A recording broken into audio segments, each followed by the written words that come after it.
আসসালামু আলাইকুম গাইজ, আপনারা সবাই কেমন আছেন? আশা করি আল্লাহর রহমতে অনেক বেশি ভালো আছেন। আমিও আপনাদের দোয়ায় আলহামদুলিল্লাহ অনেক বেশি ভালো আছি। তো প্রতিবারের মতোই আবারও একটি নতুন ভিডিও নিয়ে আপনাদের মাঝে হাজির হয়েছি।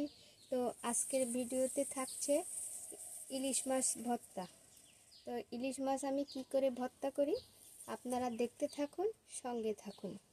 প্রথমে আমি একটি কড়াই চুলের উপরে বসিয়ে দিয়েছি। এবার কড়াইতে সামান্য পরিমাণে পানি দিয়ে দিব। এই পানির সঙ্গে দিয়ে দেব সামান্য পরিমাণে লবণ, সামান্য পরিমাণে হলুদের গুঁড়া দিয়ে দিব। এখন এই পানিতে ইলিশ মাছগুলো দিয়ে দিব। ইলিশ মাছগুলো এই পানিতে আমি সিদ্ধ করে নিব। মাছগুলো সিদ্ধ হওয়ার জন্য ঢাকনা দিয়ে কিছুক্ষণ ঢেকে দেব। ঢাকনাটা আমি নামিয়ে নেব। মাছ কয়টা উল্টিয়ে দেব।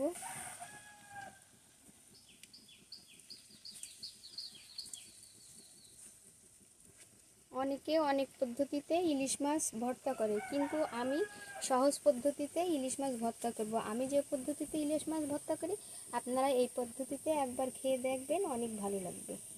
আবার ঢাকনা দিয়ে ঢেকে দিব। ঢাকনাটা নামিয়ে নিব গাইস।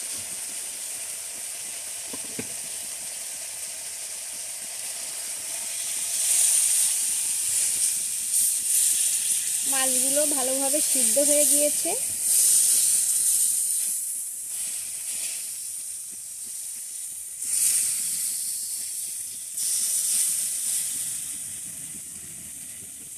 এক এক করে মাছগুলো আমি নামিয়ে নেব।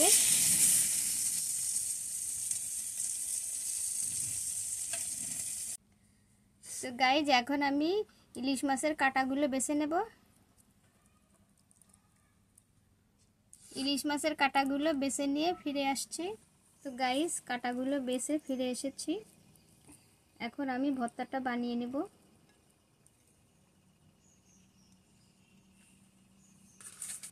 প্রথমে লবণ দিয়ে দিব। এরপর কয়টা শুকনো মরিচ দিয়ে দিব। শুকনো মরিচগুলো আমি লবণের সঙ্গে ভালো করে মেখে নেব।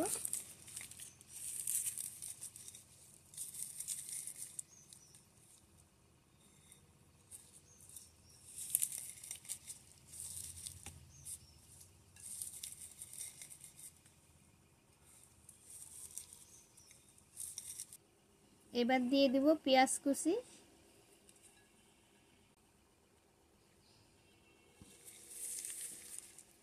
শুকনো মরিচের সঙ্গে পেঁয়াজগুলো ভালো করে মেখে নেব।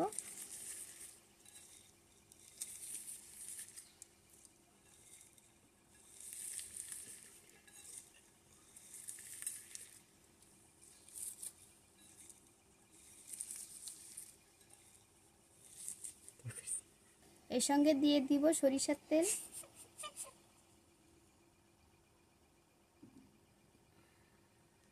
সরিষার তেলের সঙ্গে পেঁয়াজ শুকনো মরিচ ভালো করে মাখিয়ে নেব।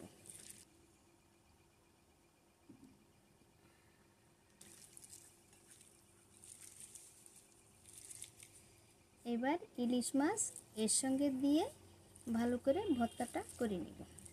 গাইজ, অনেকেই বলে ভর্তা দিয়েই এক প্লেট ভাত খাওয়া যাবে। তো আমি বলবো এই ইলিশ মাছের ভর্তা দিয়ে এক প্লেট কেন, এক ডিশ খাওয়া যাবে। আমার এই ভিডিওটি যদি আপনাদের ভালো লেগে থাকে তাহলে জিএম ভিলেজ বিডি চ্যানেলটি সাবস্ক্রাইব করবেন, লাইক শেয়ার কমেন্ট করবেন এবং পাশে থাকবেন। ফিরে আসব নতুন কোনো ভিডিও নিয়ে। সেই পর্যন্ত আপনারা ভালো থাকুন, সুস্থ থাকুন। আল্লাহ হাফেজ।